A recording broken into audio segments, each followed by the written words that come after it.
আজকে আপনাদের মাঝে একদম নতুন একটি রেসিপি নিয়ে হাজির হলাম। আশা করি আপনারা সকলেই খুব ভালো আছেন। সিম্পলি উর্মিতে আপনাদের সকলকে স্বাগত রইল। তো এই যে আমি নিয়ে এসেছি ডিমের হালুয়া। তো অনেক খেয়েছেন, বা ডিমের পুডিং, ডিমের পায়েস খেয়েছেন কখনো?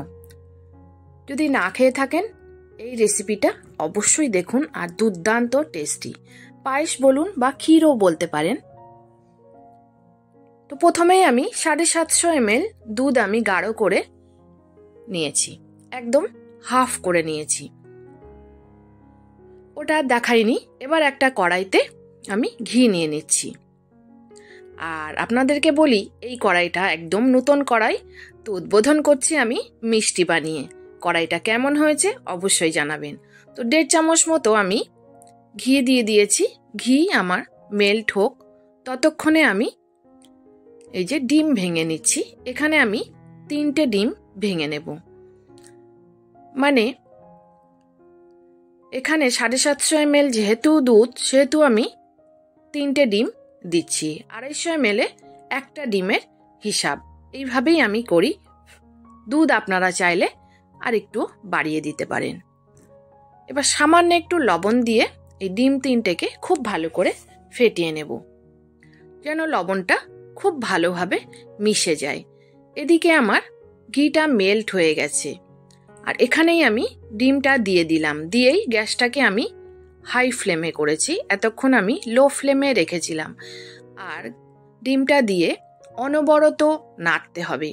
এই প্রসেসটা আমি পুরোটাই দেখাচ্ছি, না হলে আপনারা বুঝতে পারবেন না।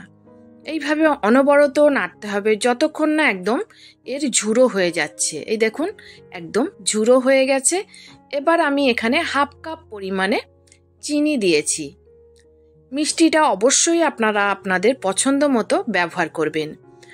আমরা যেমন মিষ্টি খাই সেই হিসাবেই মিষ্টিটা দিলাম, না খুব বেশি মিষ্টি না খুব কম। এবার চিনিটাকে আমি মেল্ট হতে দেব। এখানে আমি গ্যাসটাকে লো করে রেখেছিলাম 5 মিনিট। মেল্ট হয়ে গেলে এবার আমি অ্যাড করছি ছোলার ডালের বেসন। এখানে আমি 2 চামচ বেসন দিয়েছি। খুব ভালো করে এটাও নাড়তে হবে।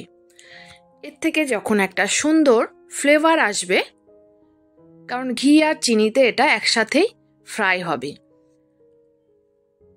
চিনি দেওয়ার আগে কেন দিলাম না, তখন অন্যরকম টেস্ট হয়ে যায়, হালুয়া টেস্ট আসে। আর এখন এটা অন্যরকম টেস্ট আসবে।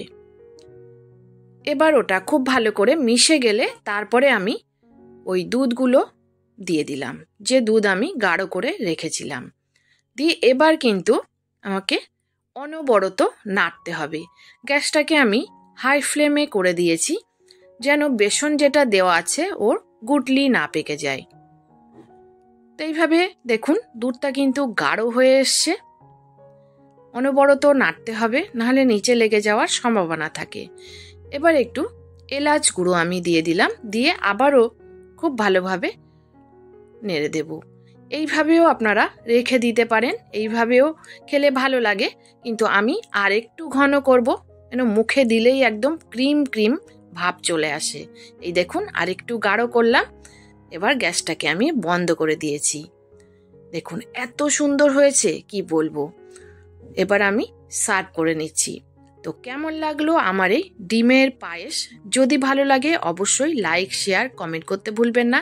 আর যারা আমার চ্যানেলে নতুন আছেন প্লিজ চ্যানেলটি সাবস্ক্রাইব করে আমার পাশেই থেকে যেতে পারেন। আর পাশে থাকা বেল আইকনটি অবশ্যই প্রেস করে দেবেন, তাহলে আমি ভিডিও ছাড়লে নোটিফিকেশন সবার আগে আপনার কাছে পৌঁছে যাবে, আর আপনি আপনার সময় মতো দেখে নিতে পারবেন। আর ফেসবুক থেকে দেখলে পেজটি অবশ্যই ফলো দিয়ে রাখবেন, লাইক এবং শেয়ার করে দেবেন। আজ আসি, সবাই ভালো থাকবেন, সুস্থ থাকবেন। ধন্যবাদ।